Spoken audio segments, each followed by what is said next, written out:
Welcome to Salute Your Sports Week 24. Kamen Enchev, Drew Brackett, Tom Castleman. We got an exciting show. We're going to talk about the first weekend of March Madness.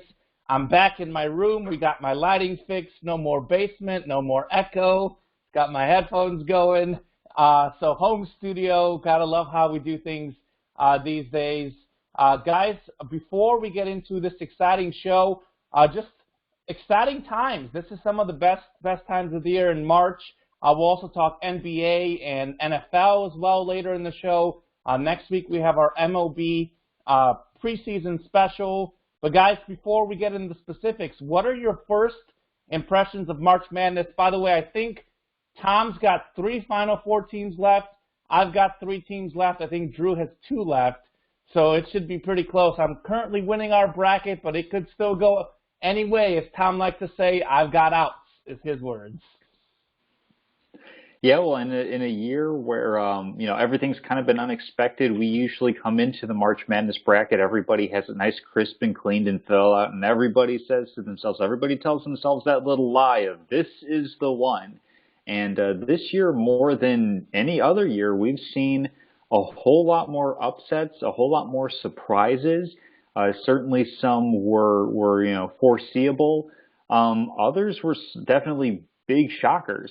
And we'll get into a couple of those later on in the show. But I think that it's just been a really exciting start to the tournament. And I don't think there's a whole lot of people that have a lot of green so far in the bracket pools. There's a lot of red and a lot of crossouts. Yeah, that Midwest region is really difficult. I mean, you have an 11 seed, a 2 seed, of course, but then you have a 12 seed and an 8 seed. So that Midwest region, a lot of red in folks' brackets. And then, of course, we've also got the 15 seed Oral Roberts, only the second 15 seed ever to make the Sweet 16. Of course, the other was FGCU, Dunk City, Andy Enfield, their coach, still dancing for USC. They beat Kansas last night by 34 points. Hats off to the whole crew. We all had that upset. Maybe we're a little biased as Mizzou guys, but maybe we just saw that this Kansas team was not as good this year. You guys talk about a lot of X's.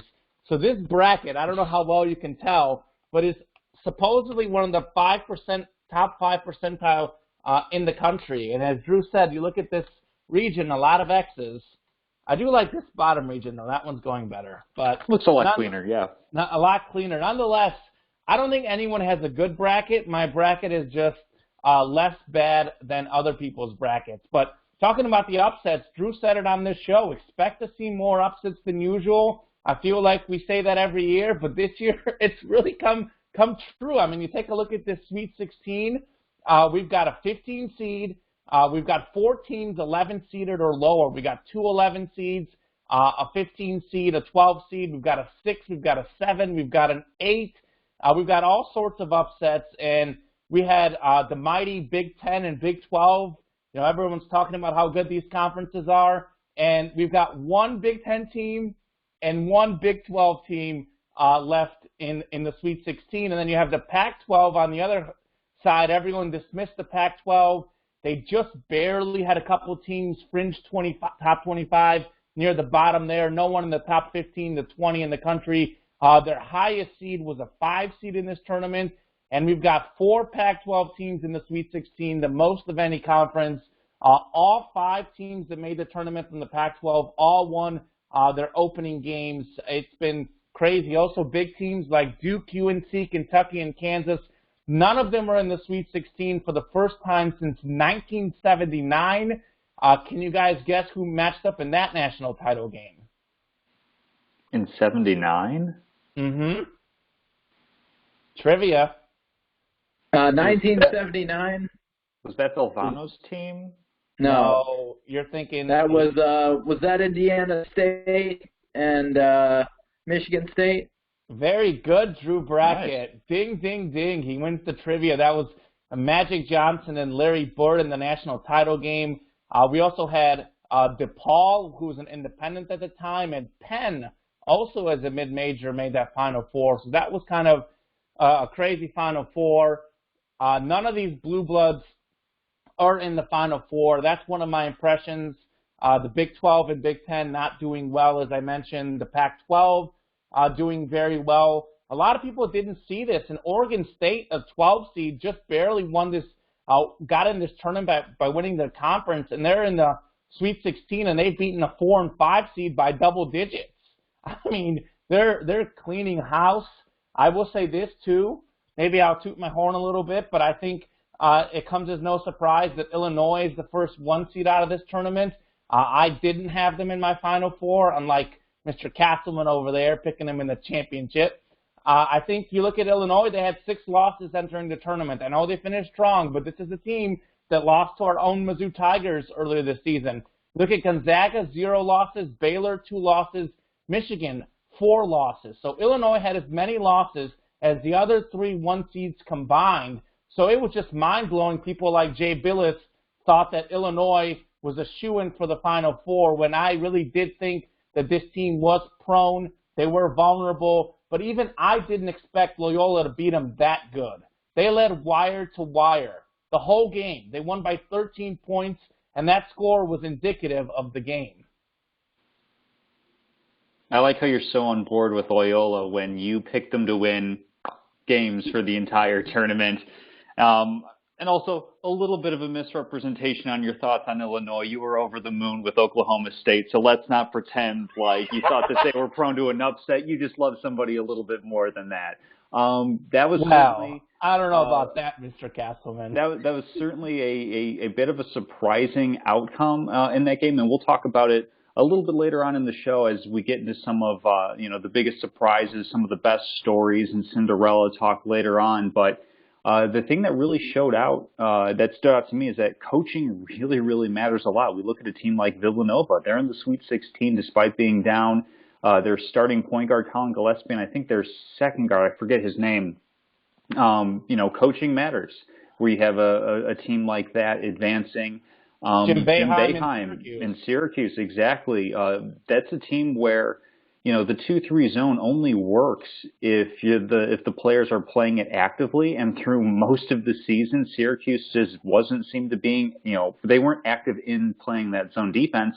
All of a sudden, out of nowhere, they find that energy now that it's March.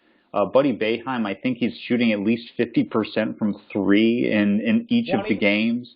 27.5 points per game the first 2 games of the tournament. The coach is done absolutely lighting it up, and he's a guy that just rises up and shoots over the top. He's a tall guy. He came in averaging about 18 points per game, but he's been lighting it up this tournament. It seems like everything he throws up goes in. Yeah, no, it's been incredible to see. I'm trying to think, Leonard Hamilton, he's in the Sweet 16 again. Like, good coaching has, really overcome a really uncertain tournament, and in some cases, some discrepancies in talent. Another thing, unfortunately, that has stood out is the impact of COVID on this tournament. I'd be remiss to say that, the Oregon Ducks and VCU Rams, unfortunately, that was a matchup that would have been fun to see that we didn't see because VCU had to bow out. We also saw Virginia getting upset by the Ohio Bobcats in round 1. Virginia, a team that was late to showing up in Indianapolis because they had to withdraw from the ACC and quarantine after they had a positive. And then Kansas as well. They struggled for a good bit against East Washington and the Grove brothers, who everybody they got their 15 minutes of fame, which was nice to see. But then got absolutely smacked around by the USC Trojans. Brothers. By the Mobley brothers. Yeah. So the brothers were not kind to Kansas. They were not. So that's unfortunately another thing that has stood out in this tournament is how the virus and how the situation has impacted some teams that who knows what would have happened, what would have been different if we were in a more regular year. I think we'd have a lot more clarity on a lot of teams because I think that the virus has played out in another way where we haven't seen a whole lot of non-conference. So, Common, you mentioned Big 12, Big 10, the 2 most represented conferences. I don't think that necessarily losing a single elimination game defines, who's better than whom. I don't honestly think that Oklahoma State is worse than Oregon State. But perhaps there's a little bit of difference in seeding and how much that matters, that we had these 2 conferences that were so propped up by the fact that they kept playing each other and played each other very well, that we didn't actually see a lot of cross-pollination, and that could have affected, certain teams maybe being better than we thought that they were, or being a little bit worse. So it's been fascinating across the board for this tournament, and just how wacky and weird it's different from previous years. Real quickly, cross-pollination, that would be a word that Tom Castleman uses. That sounds like Castleman vocabulary. You won't hear that any other show, so tune in to Salute Your Sports for what vocab Tom Castleman will use this week. I think you can't read into it too much, but you have to read into it a little bit. The fact that, there were 9 Big Ten teams and only one is in the Sweet 16.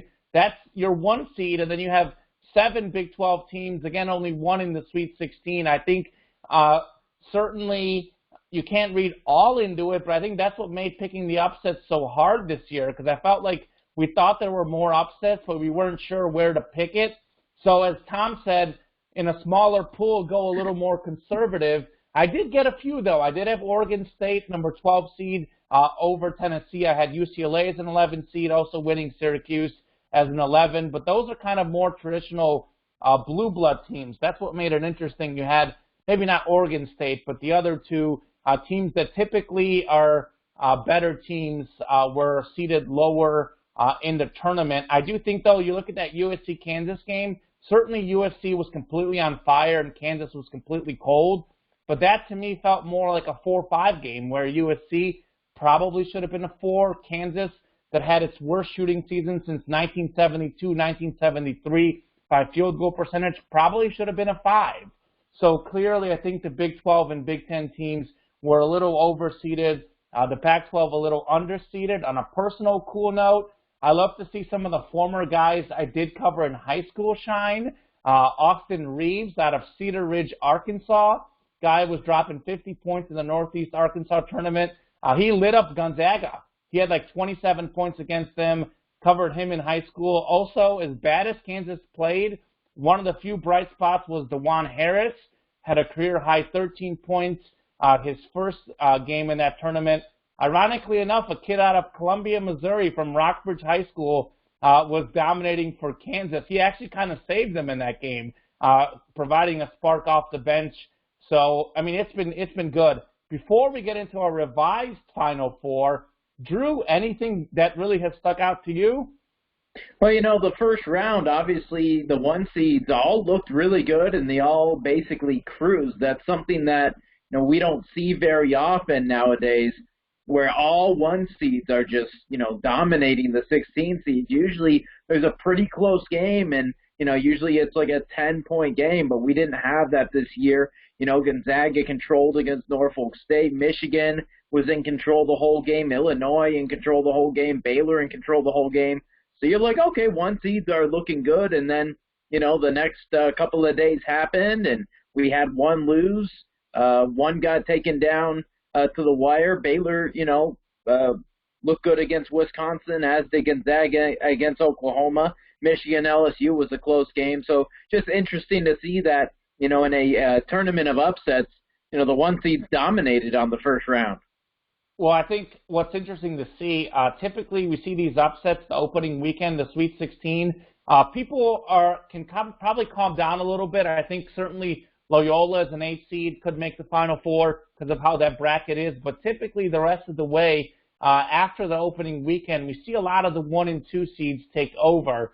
So if you're getting 2 upsets happy, look for a few less upsets here in the coming rounds.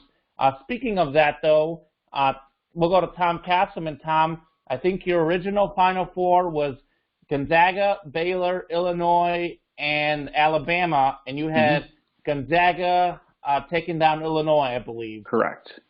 What do you have? Obviously you can revise a couple of them that you missed. What would your sort of revised Final Four look like for you guys, and thoughts on some teams to look out for?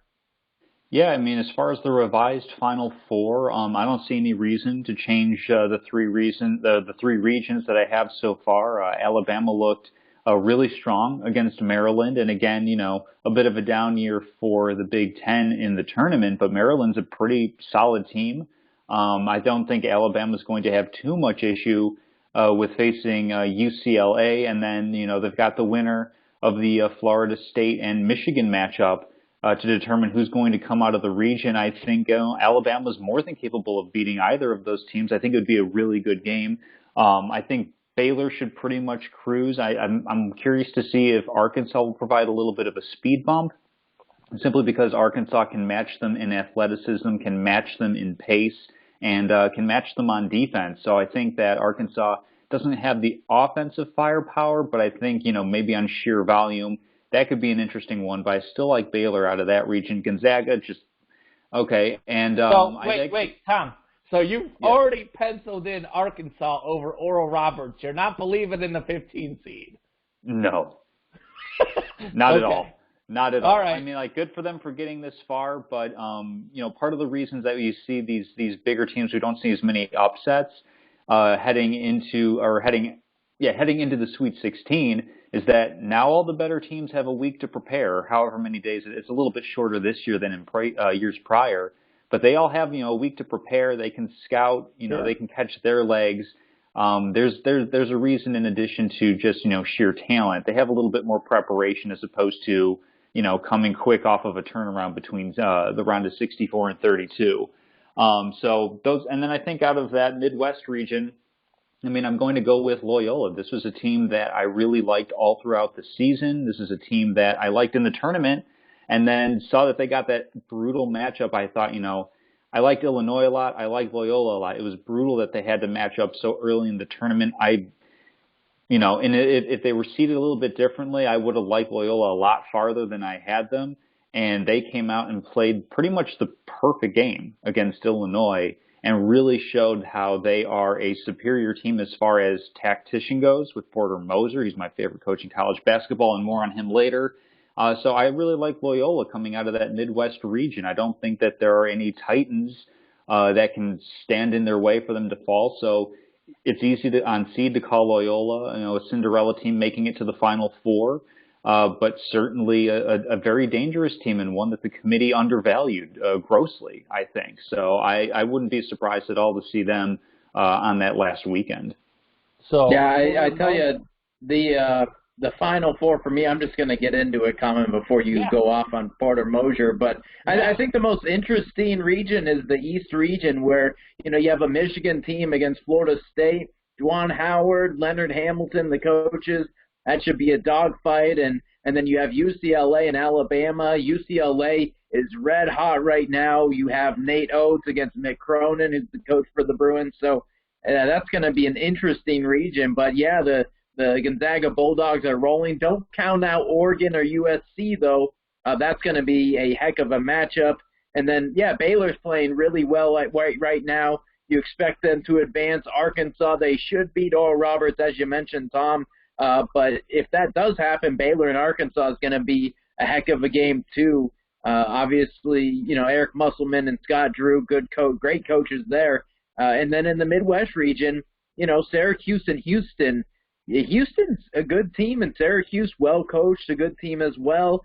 I think the Cougars have a pretty good shot, but don't count out the Orange, as we've seen. And then Oregon State and Loyola Chicago.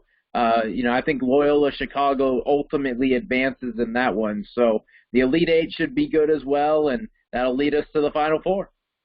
Yeah, I think you put it well, Drew. I think there's a lot of some regions I think look pretty clear to me. I'm going to stick with Gonzaga. I've had them as a team to win it all year long. They're 28-0, 27 wins by double digits, including 25 straight wins by double digits. Baylor, the other top team all year long. Again, I have had these guys in my championship. Gonzaga, Baylor all year. I'm going to stick with Gonzaga beating Baylor. The Bears have won both of their tournament games by double digits. We've seen a lot of teams get upset. A lot of teams have close games, but Baylor and Gonzaga are simply not having any issues with that. I think Baylor had cooled off at the end of the Big 12 tournament from threes, and their last game they shot 47% from three. So against the good Wisconsin defense. So I think those two teams are the clear top teams in the country. I'm actually a little bit disappointed in Tom Castleman because he fell in love with Illinois. I think a few weeks ago he was on that same train as me, Baylor and Gonzaga, and it feels like he chickened out because he tried to get cute with the hot Illinois. Well, there are a couple of things with that. One, we'd seen Baylor struggle towards the end of the season coming out of their COVID break, so that was one of those things where had they just kept rolling all along, I wasn't sure if they were going to be. I knew that they were Sweet 16 worthy easily, even if they're not at 100%. My concern was going later into the tournament if they were going to be able to defend and to shoot at the level that they had pre-COVID break. And certainly them losing to Oklahoma State in the Big 12 tournament didn't really help my opinion of them. I'm sorry? Oh, I think it woke them up. I think they needed a bad game like Perhaps, that. yeah. But, like, coming into the tournament, like, that was the thing where it's just like I thought that Illinois was a little less risky. And again, like that, they just didn't play well. They weren't coached well in that game. But Baylor's certainly showing that they are back where they were prior to their COVID layoff. And, fitting with that whole question that we had all season of, is it Gonzaga and Baylor, is it the field? We're back to it being that exact same question. Yeah, sure, absolutely. I simply thought Illinois was more vulnerable because they had 6 losses. Mm-hmm. Baylor only had 2. But anyways, I'm going Gonzaga and Baylor. My third team, I'm still going to go with Michigan as the 1 seed. I've got them in my Final Four. I went 3 1 seeds, and they're all alive. And honestly, Michigan has been the third best team most of the season. I think Illinois caught fire there at the end, and I think Isaiah Livers' injury just gets so overblown with Michigan. This team is so talented. They have so many scorers, which, by the way, he was their second leading scorer on the team. It's not like he led the team in points. He didn't lead the team in rebounds. He didn't lead the team in assists. I think that whole storyline is the most overblown story of this tournament. People saying that Michigan can't deliver without him. And this team has so much talent that you look at Eli Brooks and Brown. Those guys, Brooks and Brown, stepped up with 21 points each in their last win. These are the 5th and 6th leading scorers on the Michigan roster, both averaging under 10 points per game. So if your 5th and 6th leading scorers are capable of putting up 20 points a game in a big NCAA tournament game against an underseeded LSU team, I still don't know how Florida was a 7 seed despite having a worse record, and LSU was an 8 seed, had a better conference and overall record, had the NBA player there in Thomas, so I didn't get that seeding there. But I think Michigan is going to play with a chip on their shoulder. I think everyone in the country has labeled them as the most vulnerable 1 seed. I think a lot of people have had Alabama or Texas, which obviously didn't perform. A lot of people have Alabama and Texas in their bracket. Michigan was picked far less than Illinois, who's already out, despite having a better record in the same conference than Illinois. So I'm going to stick with Michigan. I felt good about them all year long. I think they're going to make it to the Final Four. Certainly, I think that's a very hard pick. I can see Florida State beating them. I can see Alabama beating them. That region is very wide open, as is the last region. That bottom right region there, you've got the 2 seed in Houston taking on the 11 seed in Syracuse. And Houston was dominant, 24-3 this season, deserving of that 2 seed. But Syracuse has that zone defense that's very hard to go against if you haven't seen them. Those teams in Syracuse's conference might have an easier time. I think I'm talking off the top of my head, but a few years back, Syracuse was a low seed. They upset Virginia. They made it to the Elite Eight or maybe even the Final Four as a lower seed. So it's been proven that zone defense gives teams a lot of trouble. And you talked about head coaching. Jim Boeheim is one of the all-time greats and has sung 27.5 points in this tournament. That game could go either way. Loyola and Oregon State, again, could go either way. Loyola 24-4, way underseeded as an 8 seed. Everyone's been doubting them all year long. But then Oregon State, on the other hand, they won the Pac-12 tournament. They beat a 5 and 4 seed by double digits. They're arguably the hottest team in the country. So you might as well flip a coin between those 4 teams because I think each one of them is about equally likely to make it out.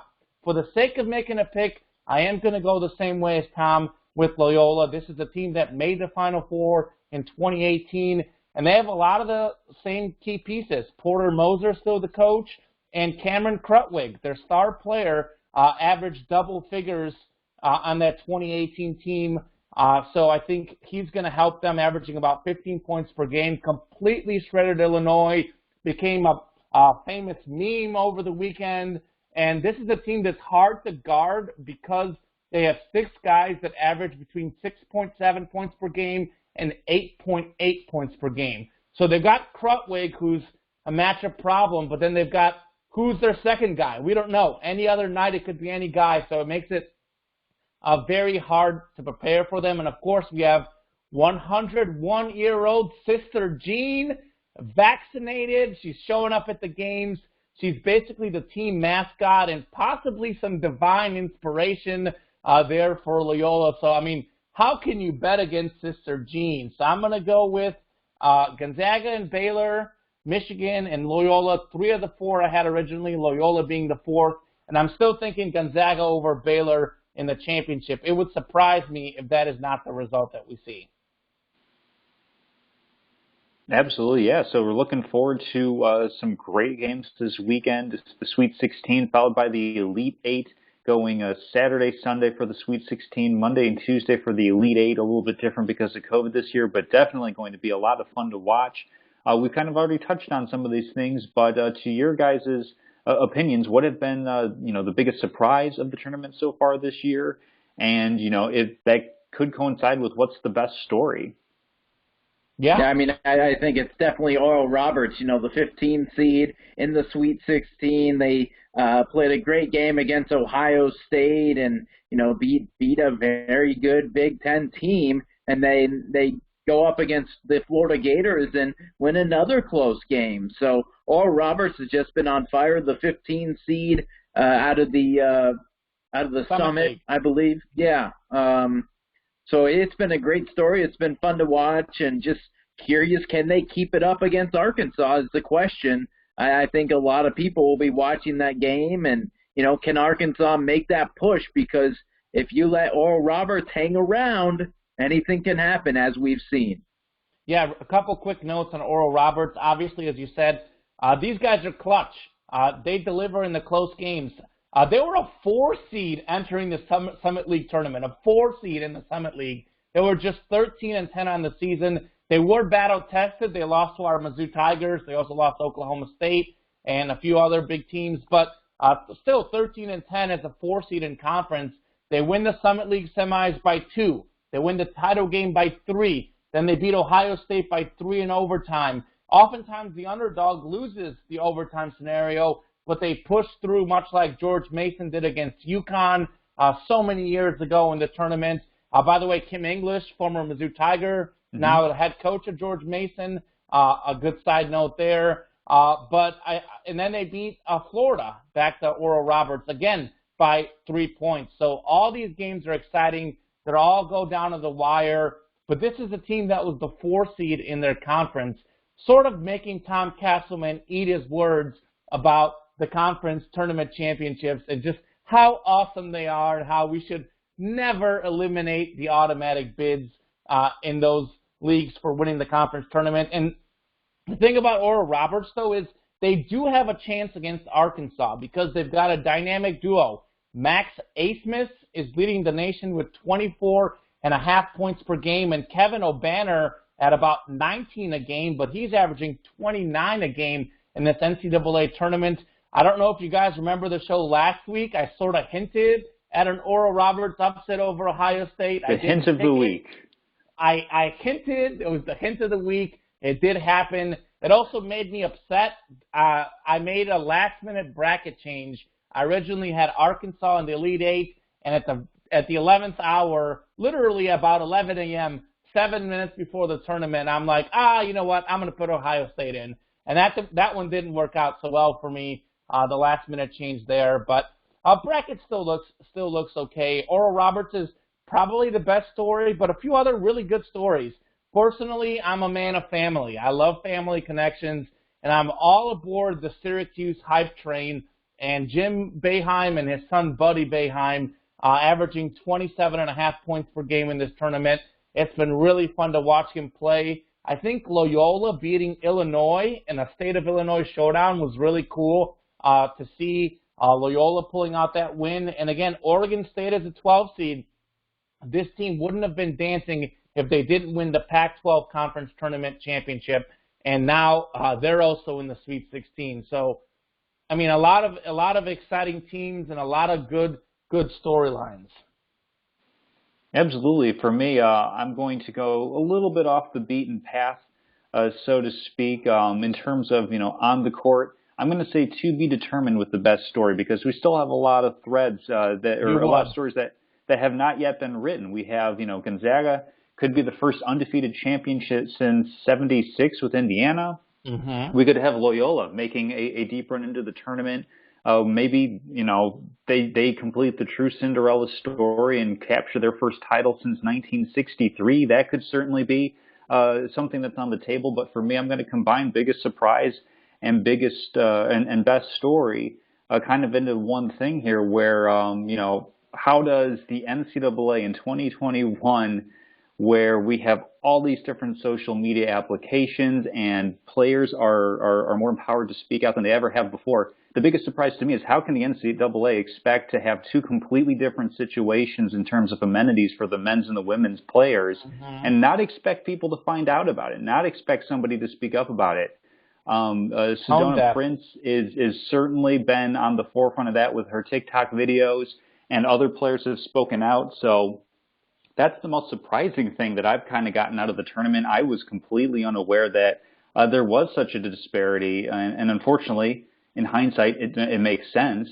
But I think that the best story is that the NCAA, was quick to react, even if it was, public shaming, even if it was, a lot of browbeating. They were quick to react and to remedy the situation. And it's also a great part of the story that the men's players and coaches stood up and said, hey, this isn't equal treatment. This isn't right. So I know it's a little bit different from what we like to talk about in terms of on and off the court, but I think it's been a fantastic story. Big surprise, awful surprise, but then a quick and happy ending for that. Yeah, the NCAA women's tournament going on as well. A lot of chalk early on in the tournament. I looked at my women's bracket yesterday. Only like 3 upsets the whole tournament. It's crazy. They showed it that they had 3 double-digit upsets this year, and they only had 1 last year. So the women's tournament is much different than the men's tournament in that we see a lot of upsets. Certainly, I'm not going with a big upset. I've got UConn winning it. I think both of you picked someone different, I think, in your women's bracket, if I remember. South Carolina for me. South Carolina. But anyways, let me ask you this, though. Back to sort of the men's tournament. Of these Cinderella teams, I know we've talked about, we're all aboard the Baylor-Gonzaga train. I think we all like, I guess we like Loyola. But I like Michigan. Tom likes Alabama. That'll be a great game, by the way. And I'm not convinced that Michigan is going to get by Florida State. I do have it, but that could go either way. Tom, by the way, does have Florida State beating Michigan in his bracket. So that'll be really interesting. Could go a long way towards deciding who wins our bracket challenge. But of these Cinderella teams, who do we think is the most likely to make the Final Four, or dare I say, even win a national championship? I mean, I'm going to stick with Loyola. I think they have the best chance because, quite frankly, they've shown it. They did it a couple years back in 2018, and they're doing it pretty much the same way that they did that time, with really good defense, players that are bought into and committed to the system that Porter Moser has put in place. A lot of the national people like to focus on Sister Jean, and I'm not out here nun-hating. I don't want to get painted as a nun-hater, but I think that actually takes away a little bit from the shine that the players deserve and that the coach deserves. Porter Moser is the type of coach who pretty much can write his check to anywhere he wants to. He could have back in 2018, but he's a Naperville native. He really likes being in Chicago in the Midwest. And if we look at that game that he coached against Illinois, how they basically had a great game plan for eliminating Ayo Dosunmu as being, the go-to player. They said, we'll let Kofi Coburn work in the post because you know what? He's not going to get 3 points, and we're going to get on all of Illinois shooters and blitz their ball handling. And then Illinois didn't really make much of a counter, but when they did, Loyola had an immediate counter for that they'd already practiced, had already prepared for. So for me, I'm all about coaching. I'm all about, Tom Izzo when he gets the Spartans going deep into the tournament. I'm all aboard the Porter Moser train as being my favorite coach in college basketball right now. And, more than Leonard Hamilton. More than Leonard Hamilton, yes. Wow. I like Porter Moser more than even Leonard Hamilton. Like I said earlier, Loyola to the Final Four, and it wouldn't be shocking if they beat Baylor or whoever they face to make it to the title game simply because the way that they play just seems to defy other teams' strengths. They seem to have a way of doing that, so it wouldn't surprise me. I wouldn't, you'll put 100% certainty on that sort of thing, but don't mortgage your house.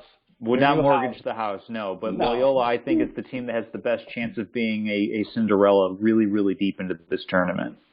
Yeah, I agree. I think it's Loyola, and it's because they don't have to play a 1 seed the rest of the way if they continue winning until possibly the semifinal or the national championship. They already beat a 1 seed, and so, they just have to play either, if they beat Oregon State, they have to play an 11 seed or a 2 seed, so the odds are in their favor to make the Final Four as far as Cinderellas go. Absolutely, and they're a winning team at 24 wins this season. Only Gonzaga had more wins this year than Loyola did. They won the conference in the regular season, the conference in the tournament. They're used to winning. I mentioned Cameron Krutwig, their star player, was on that 2018 team. They are well coached. I think it would be interesting to see Loyola and Syracuse in the next round, which I think I'm leaning towards. And it would be a great coaching matchup, Moser and Boeheim. That would be good to see. And what would be really funny is if my Final Four comes true with Loyola replacing Oklahoma State, you could have Gonzaga, Baylor, Loyola, and Michigan. And of those 4 teams, there's only 2 national championships between them, which is ironically, one of them is Loyola back in the 1960s. Mm-hmm. Michigan, I think, was 1989 that they won the tournament. Pre the Fab Four, pre Chris Webber calling a timeout that didn't exist. And Baylor and Gonzaga have never won a tournament before.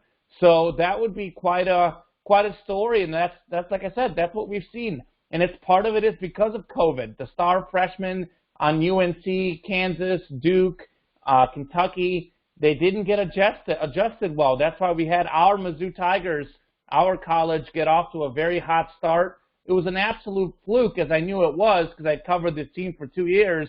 I knew consistency was a major issue with Mizzou. I knew shooting and offense were major issues. But they got off to the hot start because early in the season, all those seniors had already played together. So I think those senior-heavy teams, those well-coached teams, have been able to cope better with COVID. I struggle with this question, though, because I don't really consider Loyola a Cinderella to me just because they're not really that surprising. I know Tom got on me about not picking them the first round, but I went for an upset just because Florida or Georgia Tech won the ACC, and I figured that they're going to lose next round anyways. Let me go with something different.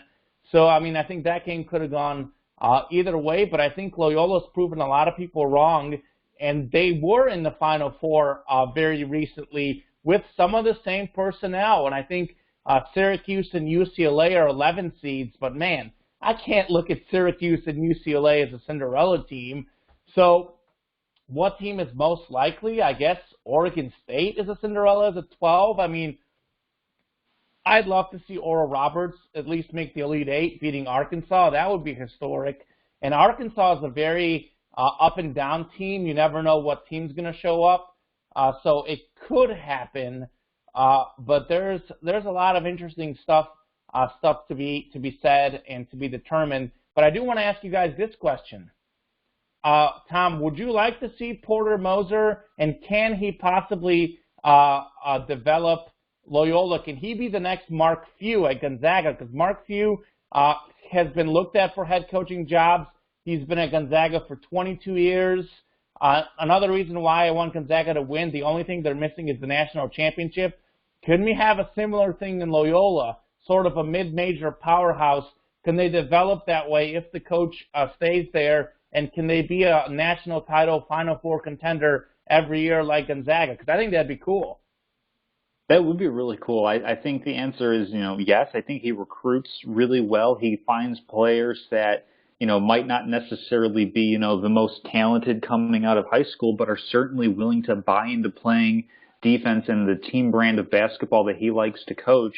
It could go either way. It can go as far as, how much is Loyola willing to value him as far as basketball. Loyola's has never been really a big power school as far as that goes. So, are they willing to shell out some bigger bucks for him? He got a pay raise in 2018. Can he maybe get another one? I mean, it all depends on what he wants. If he wants to stay, the local product, basically have a job for life, because, with Loyola, when is Loyola ever going to fire him? He's going to be, are you kidding me? I'm Porter Moser. I got you to the Final Four. Twice, possibly. Twice, possibly. So I think that, if he wants to stay local and he's comfortable, working here, I could absolutely see that. I could also see him wanting to go to another conference where he doesn't have the pressure of having to win the conference tournament just to make the NCAA tournament. I believe it was last year, Loyola was not going to be in the field because they ended up not winning the Missouri Valley Conference championship game. Maybe he wants to get away from that pressure a little bit. If he goes to some place like, say, Indiana, which I believe has an opening now with Archie Miller gone, you can get multiple bids out of the Big Ten, as we saw this year. So it all depends on what he wants. It wouldn't surprise me either way. I know that's really, the coldest take one can have is either thing can happen. But it obviously just comes down to his family priorities and his professional aims. Yeah, a couple of things real quickly on that subject. I saw a thing they were talking about during the Gonzaga broadcast. Mark Few said, if I'm happy, like, why risk it type situation. I also think Loyola is becoming such a brand name program that they may not have that issue where they don't win the conference tournament, they don't get in the NCAA, because I think they're here to stay in the NCAA tournament. I do think what's interesting is, too, about Gonzaga, certainly Loyola is way behind them in that sort of brand recognition, but Gonzaga, for the longest time, Mark Few was getting some of those second-tier guys and getting the most out of them. But now, all of a sudden, Jalen Suggs, his star freshman, is a top 10 national recruit. He chose Gonzaga over pretty much any school that he could have gone to. So now they've got that brand recognition. Also, Sabonis with the Indiana Pacers was an all-star this season. He came out of Gonzaga, so the coach could point to, I've got guys in the NBA, I've got top recruits. Now he might have a national championship. So I think Gonzaga is here to stay, and I think it would be cool to see Loyola also follow that brand. A lot of really good stuff to look for in the NCAA tournament. We're going to have plenty more on that next week as we get into the Final Four. So it's going to be fun. But more basketball talk, unless you guys have something else to add. In the NBA, there's been not as much fun recently, with a lot of superstars either having missed time recently or just recently going down. Thankfully, none of these are expected to be season-ending injuries, but we've got LeBron James, Anthony Davis, Joel Embiid, Stephen Curry, Kevin Durant, even Giannis yesterday or the other day suffering an injury. So we'll get into what that means for the MVP race in a little bit. I'll have more on that in my statement of the week. But for me, guys, the question is the Los Angeles Lakers. At the moment, they're without LeBron because of that ankle sprain. They're without Anthony Davis. I've seen LeBron anywhere from 2 weeks to 3 months, but they're thinking it should be at least a month. They've said indefinitely. Lakers are the 3 seed in the West right now, just 2.5 games out of being the 6 seed. So what would happen if the Lakers get a 4, a 5, a 6 seed? I mean, how low can they go and be in danger of not making the Western Conference Finals? Do we think they need a high seed to get there, or does it really not matter as long as LeBron and Davis are healthy come the playoffs? Because no bubble, there will be home court this year. Yeah, I mean, I think it's the NBA. It's a 7-game series. It's not about necessarily a matchup or, certain players getting hot. You have to prove it on multiple occasions. We're moving out of the one and done and into, the better talent wins out over an extended period of time.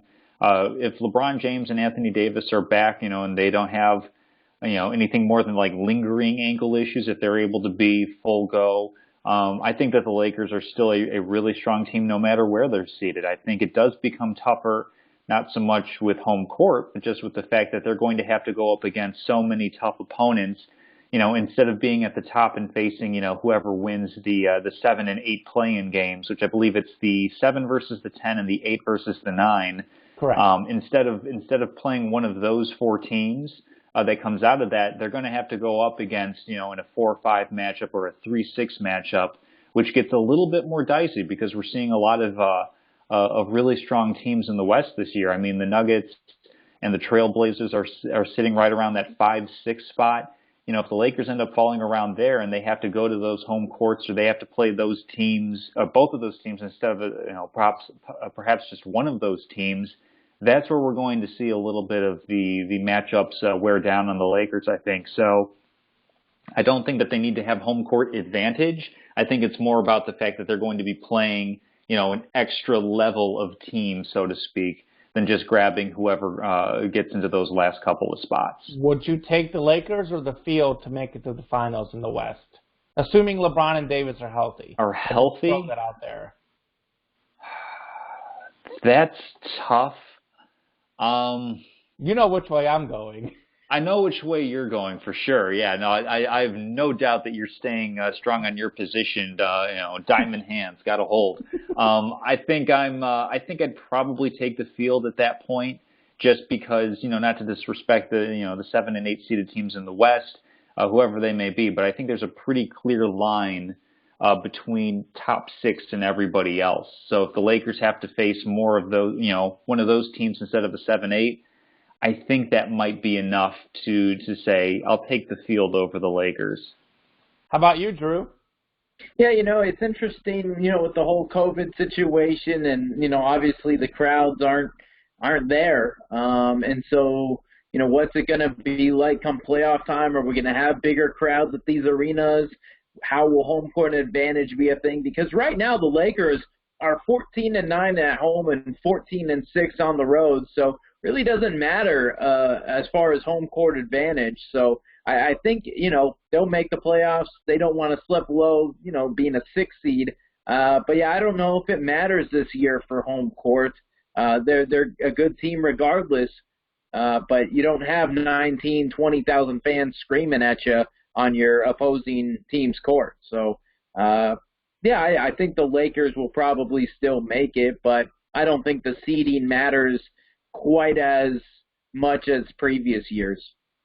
Do you like them coming out of the West still, assuming LeBron and Davis get back to healthy?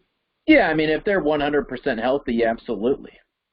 Yeah, I think so too. I think we're kind of on the same page. We saw the same deal in the NFL, not having crowds or limited crowds, sort of lessen that home field advantage type thing. And I think a lot of the true championship teams, I know Kansas City didn't quite win the championship this year, but Kansas City had a similar deal. They were actually better on the road away from Arrowhead Stadium compared to at home. So the Lakers have proven they can win on the road. As far as LeBron James winning a road game in the playoffs, just ask the 73-9 Golden State Warriors in 2016. He went in there and beat them twice in their home court, coming back from down 3-1 in that series to win the finals. So I think one of the years the Heat were like a 2 seed and they got to the finals and won it all too. So I'm not too worried about the seeding. I do think the home court matters less. Some teams are starting to let fans in. Some have limited fans, certainly not the full capacity. We could see that come the playoffs. Again, I don't know. I'm not going to guess too much. I think Tom brought up a great point. It's not so much the home court. It's a matter of what teams are you playing. But I feel this way anyways. If you're going to win a championship, you're going to have to beat the best teams. And there's no one in the Western Conference that scares me if I'm the Lakers. There's no one that's proven. The Clippers have never, ever, ever, ever made the NBA Finals. And just, having Kawhi Leonard and Paul George, that didn't do them much good last year. And they lost Montrezl Harrell off that team to the Lakers certainly doesn't help them. I think also taking a look at the Suns are a new team. They've got Chris Paul, but they haven't played together much. And I think the Jazz have overachieved a lot. They've kind of taken a step back in the second half a little bit. There's no one that scares me in that Western Conference. If LeBron and Davis are healthy, they're the team to beat, and it doesn't matter what seed they get. They could only make the series more competitive and more fun. So, I mean, these playoffs are going to be fun to watch, that's for sure. I love basketball. College, NBA, even high school hoops has its own charm. I mean, it's a great sport to watch, and it's a great time to keep an eye on it. And I think, if anything, almost having these injuries could almost give LeBron and Davis a little time off where they feel more rested come the playoffs. So in some way, this could become a blessing. I'm going to have more about injuries in the NBA in my statement of the week. But moving on, speaking of injuries, I kind of listed off a lot of these stars. Joel Embiid and LeBron James were two of the favorites for MVP. They're sidelined. Davis, Durant, Stephen Curry also was in that mix.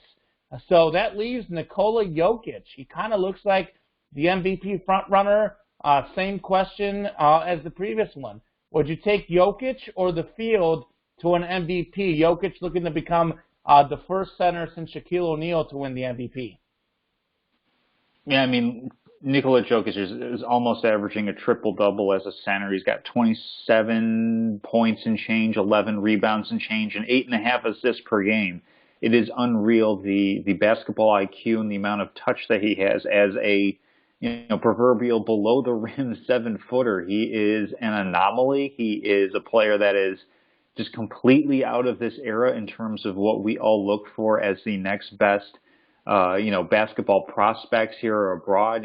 He and this also extends a little bit to Luka Doncic, where their athleticism isn't necessarily in how high they can jump or how quick their foot speed is.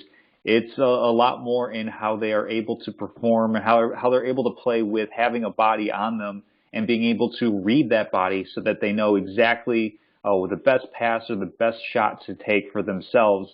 So I think I would take Nikola Jokic as the favorite. I think a player who it needs to get, I think, a little bit more run in this conversation. Let me guess. Damian Lillard from your team. Lillard. Adopted MVP candidate for the season.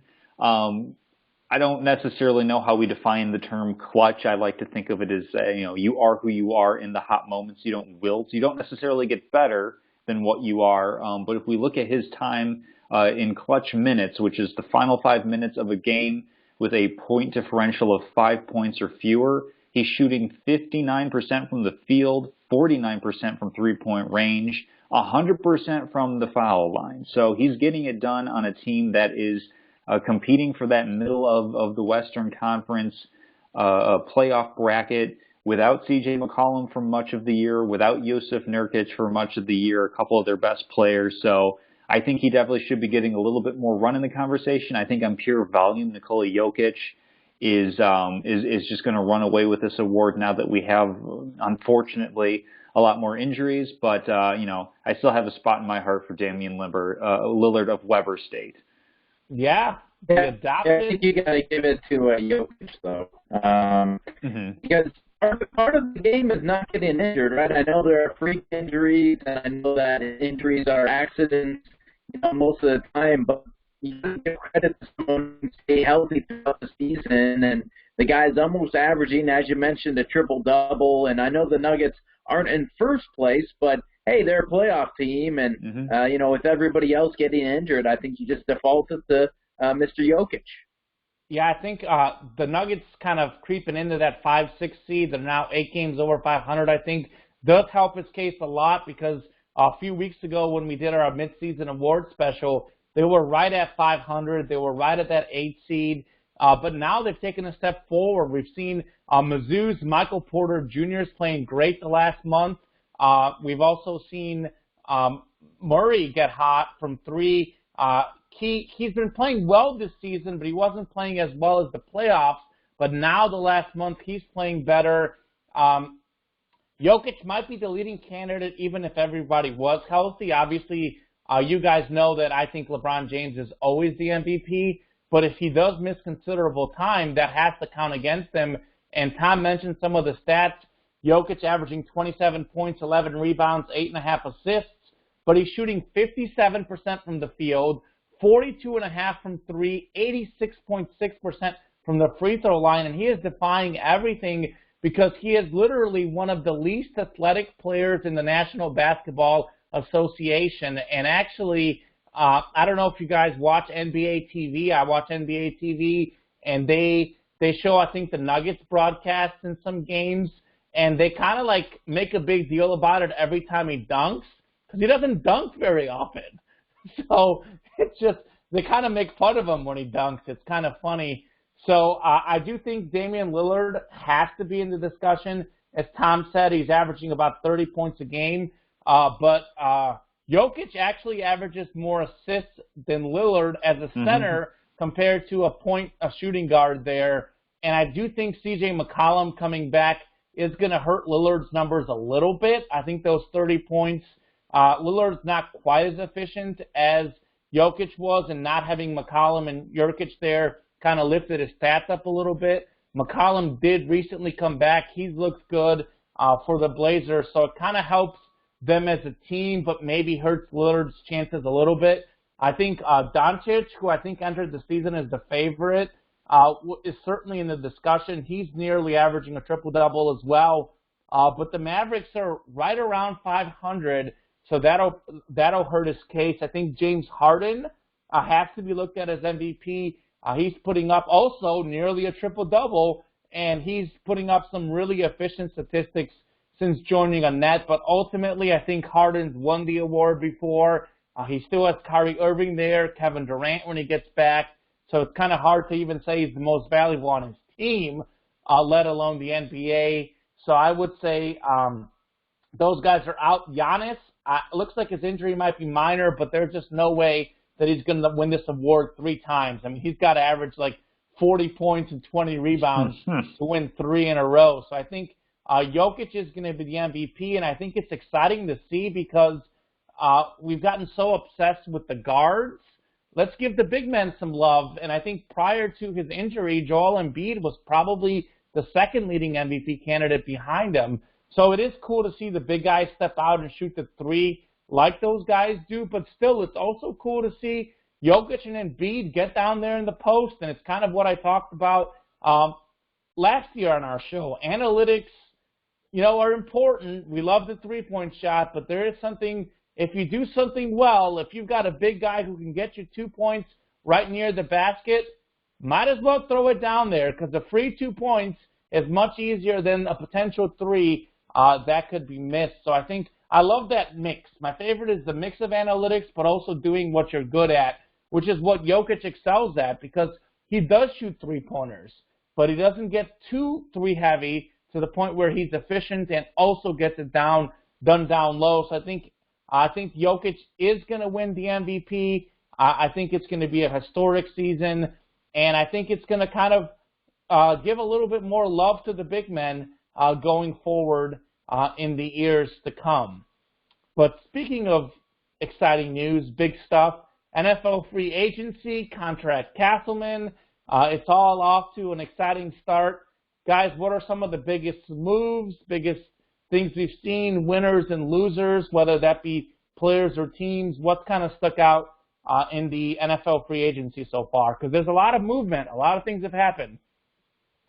Absolutely, yeah. I think the big thing that stands out is that Bill Belichick does not like missing the playoffs. He's gone out and spent money like nobody's business, getting multiple tight ends, defensive players, everybody across the board.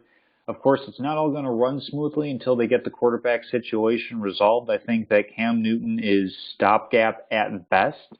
I don't know what the path forward is for the New England Patriots long-term with their quarterback situation, if it's trying to, move up in the draft to make sure they get one of these, top 5 quarterbacks. I don't know what the direct path forward is. It wouldn't surprise me if that were it, and that Bill Belichick is just plugging as many holes as he can in free agency so that he can afford to spend that draft capital to move up.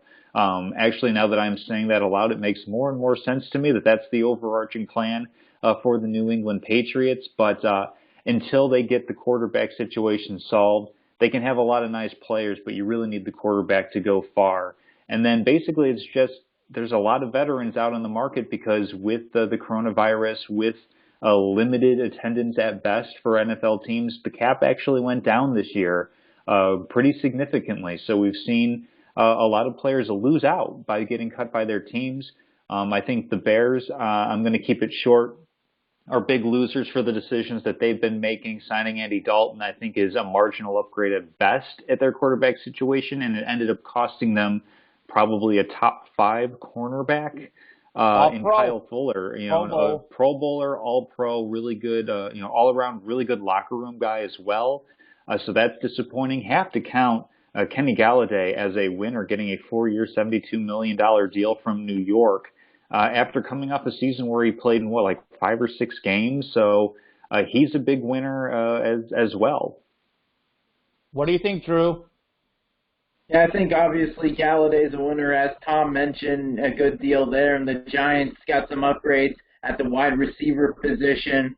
But then you had A.J. Green going to the Arizona Cardinals, so I know he's not as good as he once was, but, alongside DeAndre Hopkins and I think Christian Kirk, if he's still there, you have some weapons. Yeah, and Larry Fitz, that's right. You have some weapons for Kyler Murray.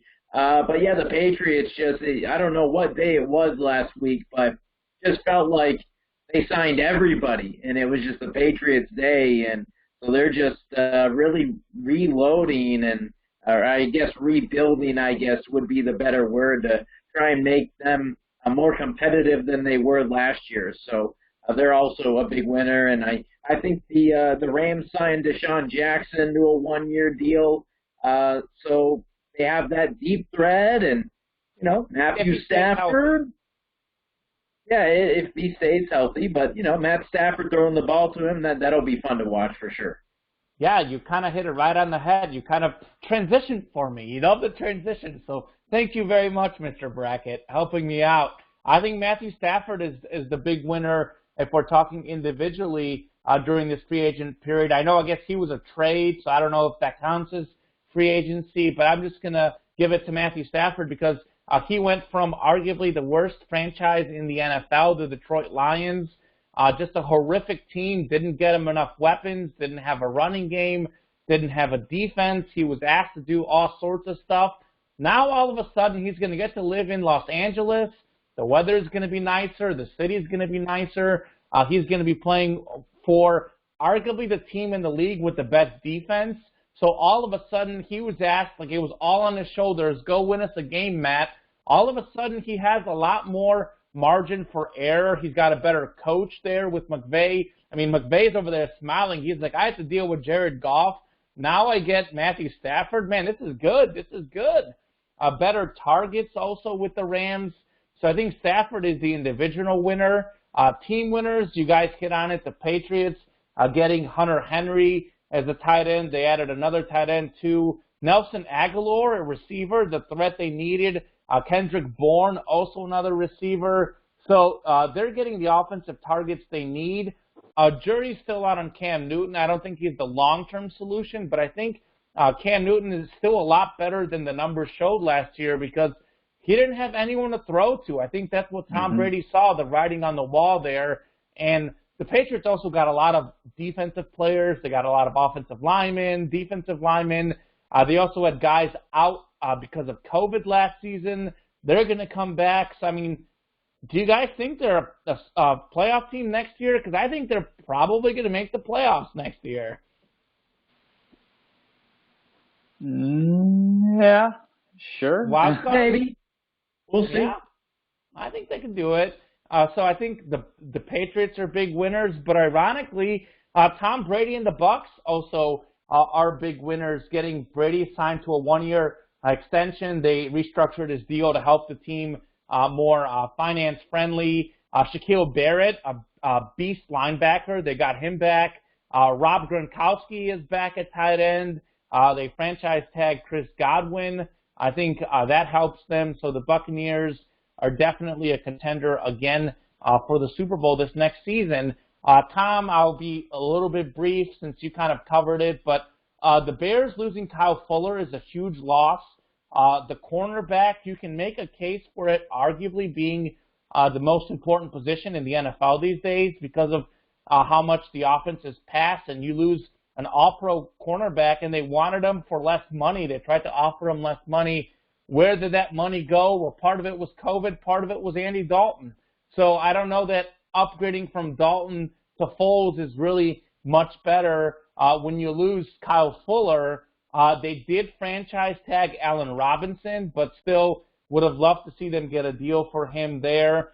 They did get rid of Mitchell Trubisky, which was a plus, but still there's a lot of negatives there. Trubisky now going to be the backup to Josh Allen.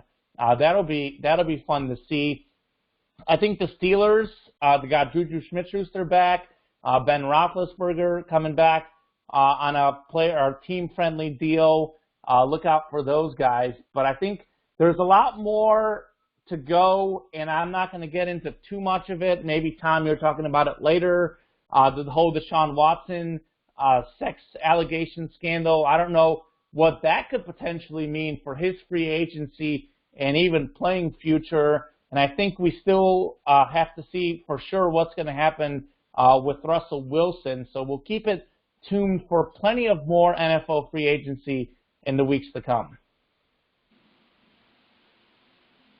But I think now it's time for my favorite segment, Locks of the Week. Am I missing anything? We'll talk MLB preseason preview next week. It's crazy that baseball starts next week. Just mind-blowing. We barely talked that on the show. We'll get that in next week. Locks of the Week. Not a good week for Drew Brackett. He didn't go with the NCAA tournament. He was 0-3. The Lakers, right before LeBron's injury, winning big over the Timberwolves. He had the T-Wolves covering. Wizards, -3 over the Kings. The Kings won a close one. And he had the Flames straight up over the Oilers. The Oilers won 7-3. I was 1-2. I did very well with my bracket, but ironically, the picks that I gave for Locks of the Week did not do as well. UNC and Michigan State losing there. Oregon State, though, did get me that 12-5 upset. They did cover the 7.5. Tom Castleman missing on that UNC-Wisconsin pick. But he got Drake over Wichita State in the play-in game, and Ohio plus 7.5 versus Virginia there. So that was big for him. Drew and I are now tied for the top record on the show. And Tom, believe it or not, because we have a lot of ties, you're only 2 picks back of us. All of a sudden, a little bit of a hot run for Mr. Castleman. So yeah, well, we'll certainly look to keep it going. The theme last week was NCAA March Madness. I'm only going to have one of those picks this week because we did that show right before the game, so we had some better information. But for me, I'll start out with a late NBA game tonight. Trailblazers are facing off against the Nets, and I'll take the Blazers -3.5 at home. Kevin Durant is out for the game with a hamstring injury. Kyrie Irving is away for the next couple of games on a personal issue. Landry Shamet, another guard for the Nets, is out, and James Harden, questionable to play with a neck injury. He's considered day-to-day on ESPN, questionable on the official injury report. So I'll go ahead and take the Blazers at home -3.5. I think that's kind of borderline as it is, but if Harden doesn't play, that's going to end up looking a lot better, in my opinion. Let's see. I'm tempted to go with a player prop, but I'm not going to. I'm not going to. I'm going. I mean, I do have one prepared. Do it, Nike. Just do it. Peer pressure. Do it. All right, we'll go to the 76ers and Golden State Warriors. Danny Green, his over-under for points is 9.5. No Joel Embiid, no Seth Curry for the 76ers. So Danny Green averages 9.1 points per game on the season, so getting an extra 0.4 points doesn't seem too difficult. And he's been over 10 points in 5 of his last 6 games. So we'll go with Danny Green, who is now going to get 9 points and nothing else from me for this evening. And then for the last game, guaranteed. Last game, I will go to the NCAA for this one. I really like how Alabama looked. I've been really impressed with how they've played in this tournament. So I expect them to look just as good against UCLA. Currently, it is at -6 for the Crimson Tide. So I think that they will show out over UCLA and run them out the gym. Drew, do you dare go back to the English Premier League? Because you always get the English Premier League over-under. Last week you had no English Premier League picks. You had an offer. Are you going back to your favorite well where you seem to always get it right? No, I don't want to, overtake the league too much. So, I'm gonna try something a little different this week. We have the World Golf Championship, the WGC Dell Match Play, Dell Technologies Match Play at Austin Country Club. That starts on Wednesday. So we'll go Tommy Fleetwood versus Siwoo Kim. I'll take Tommy Fleetwood to win that match. It's at -125, so just a little bit of juice on that pick. Mark Leishman versus Victor Perez. Take Mark Leishman to win at -110. And then I will go soccer, but it's the World Cup qualifying Thursday afternoon. England versus San Marino. The over-under is 7 goals. Take the under in that contest. I think England wins 6-0. I've got to go the over, just because San Marino is like the smallest country that competes in this. They're one of the worst countries. It makes me think back to when they lost 13-0 against Germany a few years ago. They're like a really bad team because they have like 35,000 people in the whole country. I don't know if you knew that about San Marino. Well, I heard they've gotten a little better since that Germany match. So I think that England puts up 5 or 6. I'm not sure San Marino scores. So it's going to be close, though. It may come down to the 90th minute. I don't know what the rosters are looking like, but Harry Kane might be upset about Tottenham losing in the Europa League. So he may have himself scored 3 or 4 goals to get the anger out, if he is, in fact, on that squad list, which I'm sure he is. Since it is World Cup qualifying, you would think you probably have your top striker in the country. But maybe because it's San Marino, maybe they're not playing him. Who knows? That could go either way. That should be a good one to track. I do think, what was your first pick, the golf pick? Yeah, Tommy Fleetwood to win against Siwoo Kim. You got to look out for Siwoo Kim. He's a good golfer. I keep my eyes on him. We'll see. Do you actually know that, or are you just saying that? No, he's good. I remember watching the major and seeing him perform well a couple years back. Is he South Korean, Drew? I think he's South Korean. Yeah, he's South Korean. Tommy Fleetwood, the Englishman. The Englishman. Okay. So I was going to go all NCAA, but since you guys aren't going all NCAA, I'm going to go ahead and stick one in tonight. I'm going to say the Sixers -4 at the Warriors. Looks like Stephen Curry won't be playing in that game. I know Joel Embiid's not playing, but I still think the Sixers cover the 4-point line. I've got 5 NCAA tournament picks written down, and I don't know where to go with these. So I'm going to give you a couple bonuses so you guys can really go out and win yourself some money this week. But as far as my official picks, I'll go with Baylor -6.5 over Villanova. Baylor is the second best team in the country. They've won the majority of their games by double digits this year. 47% from 3 last game. They're back on track. Should beat a banged-up, injured Villanova team, as Tom said, by 7 or more. No problem in that game. Then I'm going to go to, do I want to go all NCAA? You know what? Let's go with Michigan -3 over Florida State, just to disagree with Tom Castleman. He's got Florida State outright in that game. I'm going Michigan. This team continues to be disrespected. Third best team all year long. Isaiah Livers, blah, blah, blah, blah, blah. Livers is out. They can't do it. I talked about it earlier in the show. 2 role players stepped up with 21 points each in the last game. They have so many scorers, so much depth. It's very rare to see a 1-4 matchup where the 1 seed is only a 3-point favorite. So I like Michigan to win by 4 or more in that game. So I'm going Sixers -4 over the Warriors, Michigan -3 over Florida State, and Baylor minus 6.5 over Villanova. I'm going to give you 3 bonus picks. Those don't count in my record, but I had to just throw them out there so people could be happy with my picks. Syracuse plus 6 against Houston. Syracuse in that zone is tough for teams that haven't seen it. Buddy Boeheim, 27.5 points per game in the tournament. James Boeheim's a great coach. That Syracuse-Houston game could go either way, but plus 6, I like Syracuse with the points. Gonzaga minus 13.5 over Creighton. Zags are 28-0, 27 wins by double digits. 14 is just a few more than 10, so why not? And then finally, this one is more for fun since I want to cheer on Oral Roberts. So give me Oral Roberts plus 11. These guys have won like 7 games in a row. I think they can keep it within 11 points. For the record, though, the official picks, Sixers minus 4 over the Warriors, Michigan minus 3 over Florida State, and Baylor minus 6.5 over Villanova. I like how Drew's going to make us pay attention to golf. I'm excited. I don't think I like that. Love it. You better have that match on tomorrow, Castleman.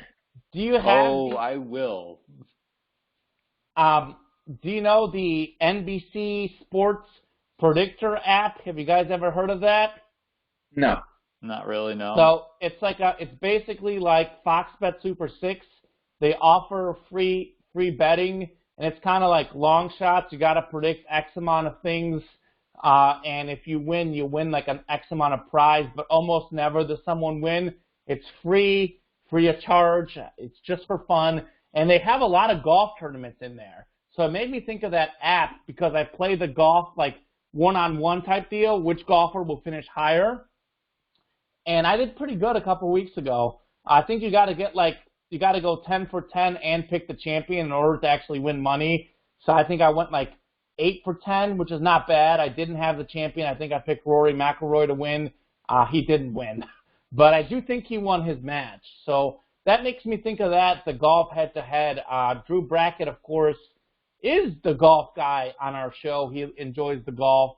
But I do remember he had trouble with it when he picked the Women's PGA Tour matchup. He gave us very bad insider info. Yeah, Lexi Thompson had a tough outing, but you know she'll be back. She'll recover. She'll be fine. She had like Bryson DeChambeau's caddy or something, and Drew thought it was a difference.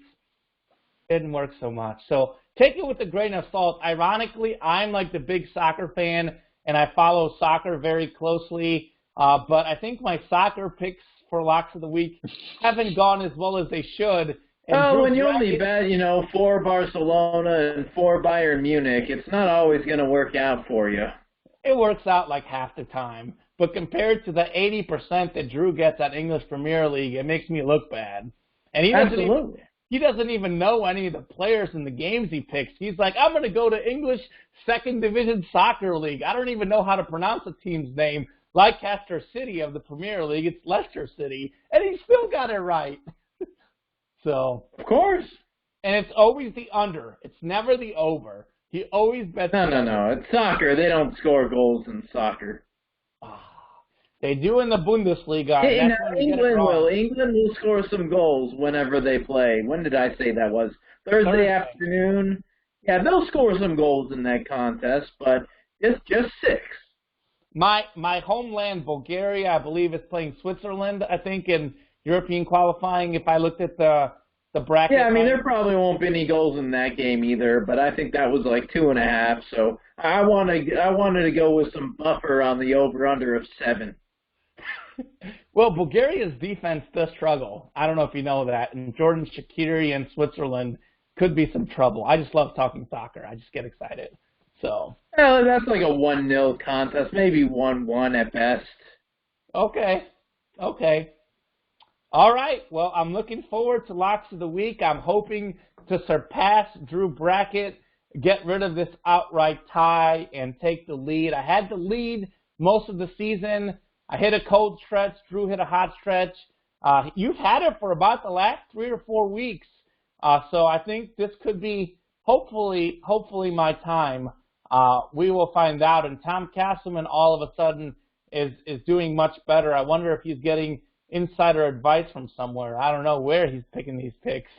Maybe Jenna's been helping. I think, is your wife helping you? No. No? Okay. That's not a secret. We will figure it out. Moving on, though. Salutes, statements of the week. We'll start with Drew Brackett. We know it'll be short and sweet. He'll probably have one salute and a statement, and they'll both be very short and not very controversial. Correct, or just one salute. And it's a hats off to, I guess, rest in peace, Elgin Baylor. He passed away earlier this week, one of the NBA's greatest players of all time. He was 11-time All-Star, 14 seasons with the Lakers from 1958 to 1971. So an old-school player who I didn't get to see play, but he averaged a double-double for his career. 27 points, 13.5 boards per game. He was one of just 4 players in NBA history to average at least 25 points and 10 rebounds over their career.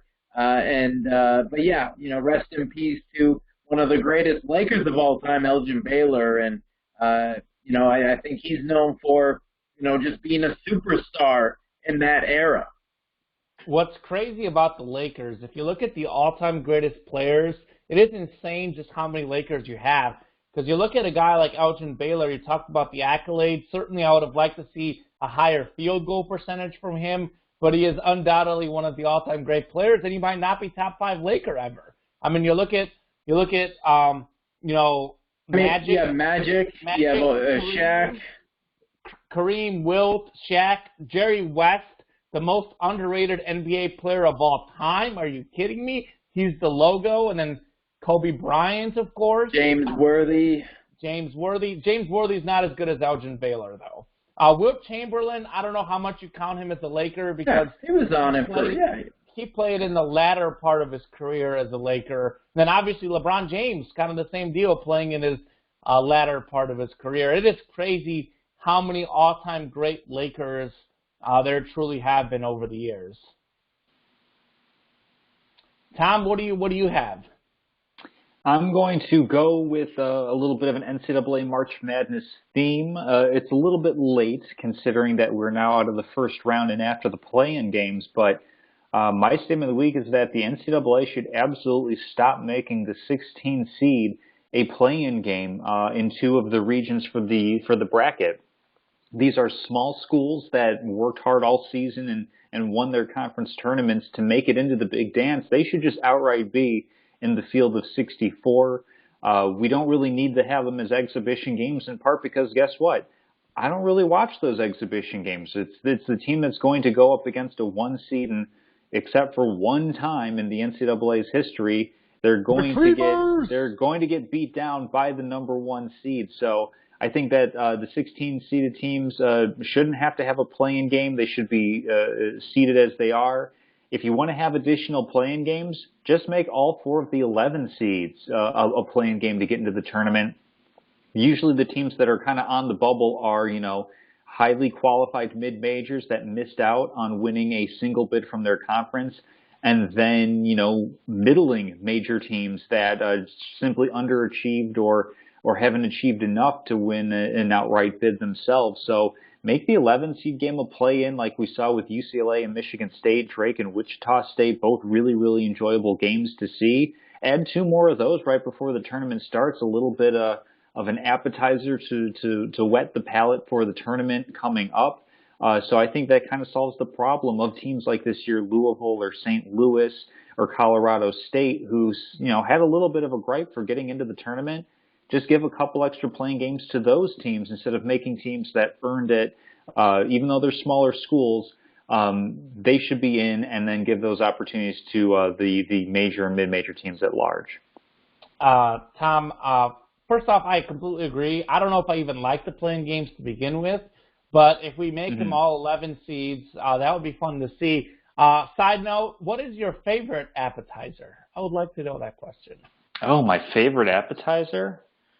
Gosh, putting me on the spot there. I mean, if you want to count bacon wrapped shrimp, if those are getting passed around as an hors d'oeuvre plate, I'll go for that. If you go for garlic bread. I don't know if that's considered an I appetizer love or more garlic of a bread. side, but Garlic bread.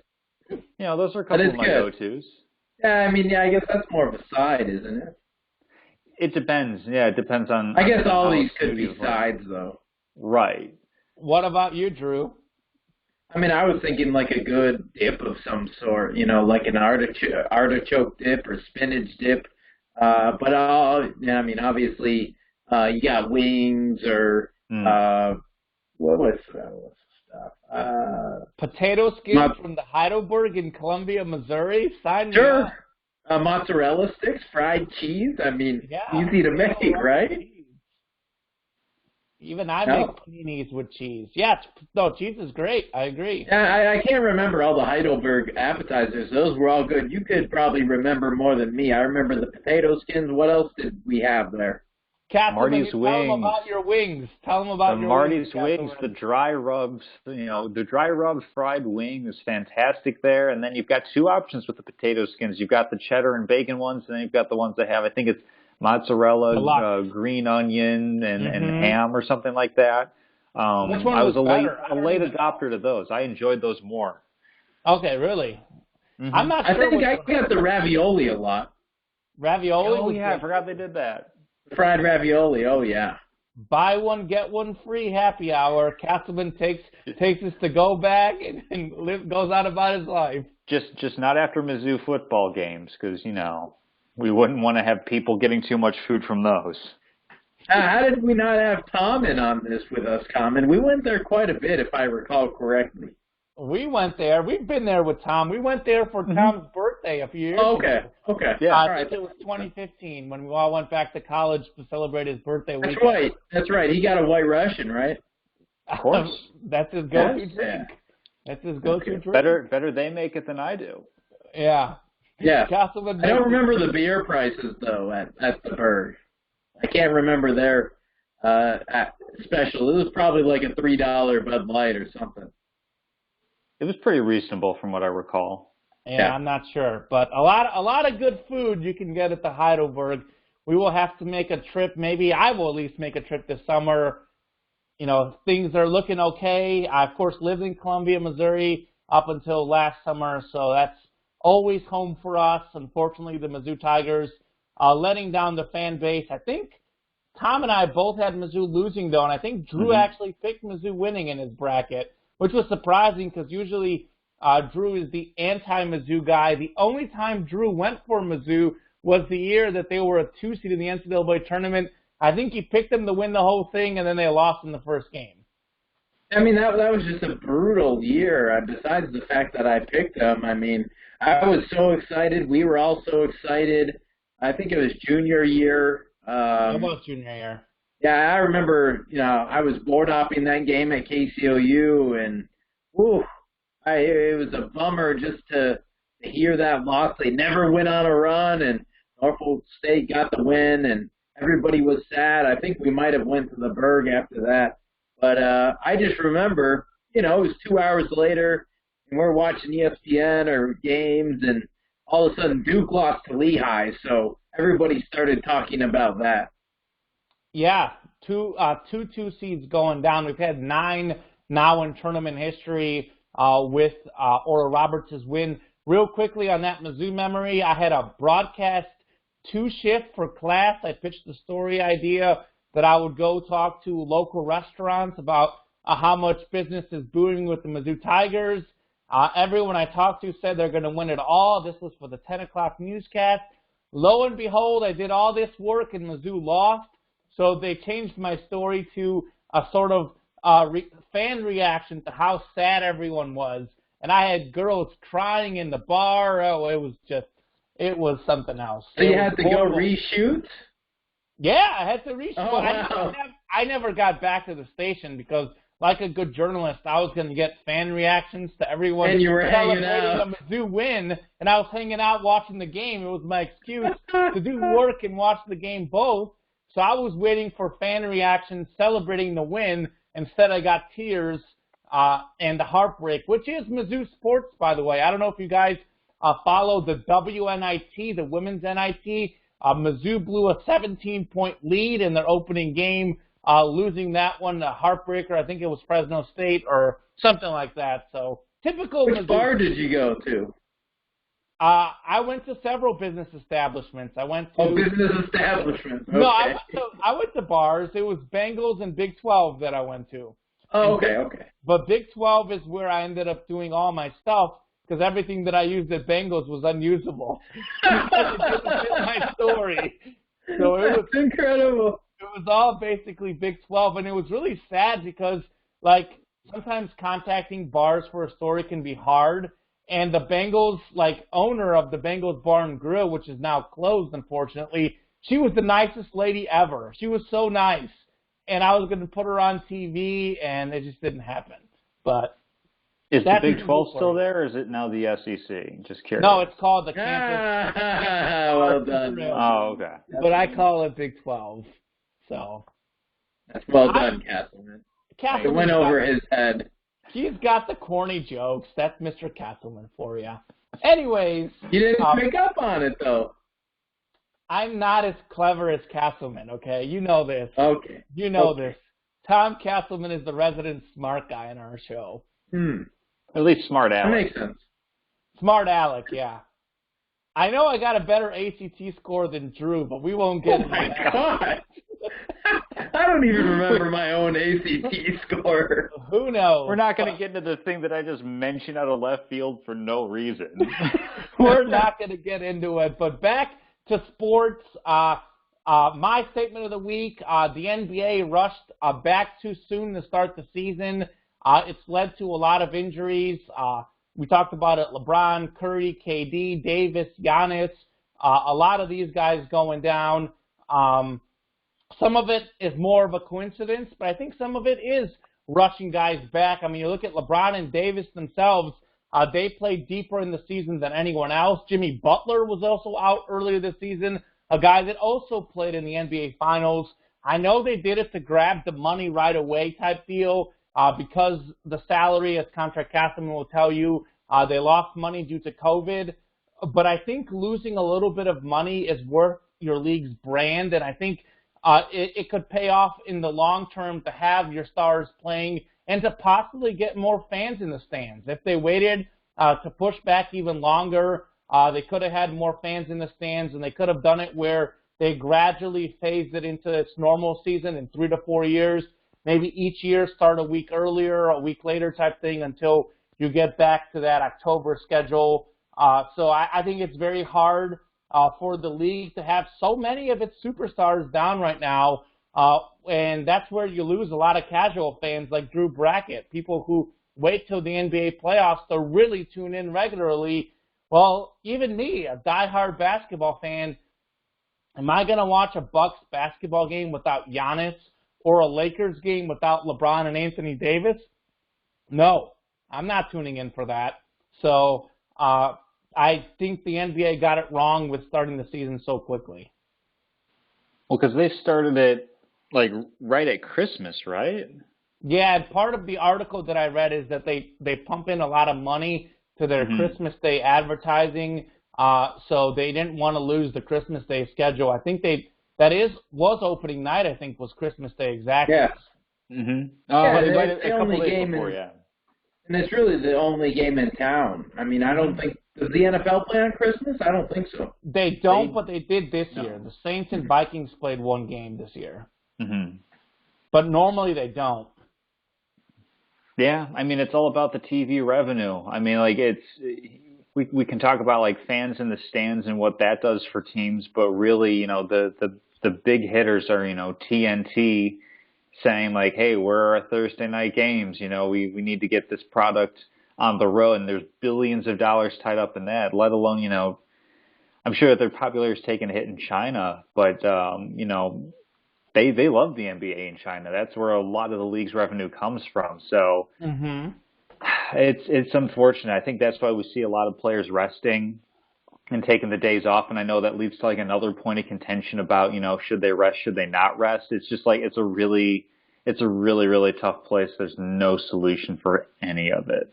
Yeah, I don't like guys resting under normal circumstances, but I can understand why a guy just having come off an NBA championship might want to rest. But Right. in a normal season, I think we have, I've talked about the advanced metrics, the advanced medicine and all that, guys playing to longer ages. I don't really think rest helps you that much. That's assuming that you've had an off season. That's when you really get your rest. And teams like the Lakers didn't have that, and they're getting hit hard by the injury bug right now to two of their superstars. But, we'll see. I'll be watching basketball, just not when we're missing the star players. But that'll do it for Salute Your Sports Week 24. I'm happy to learn about your favorite appetizers. We trailed off a little bit there, but we like to have fun. Kamenechev, Drew Brackett, Tom Castleman will be back next week for more March Madness talk.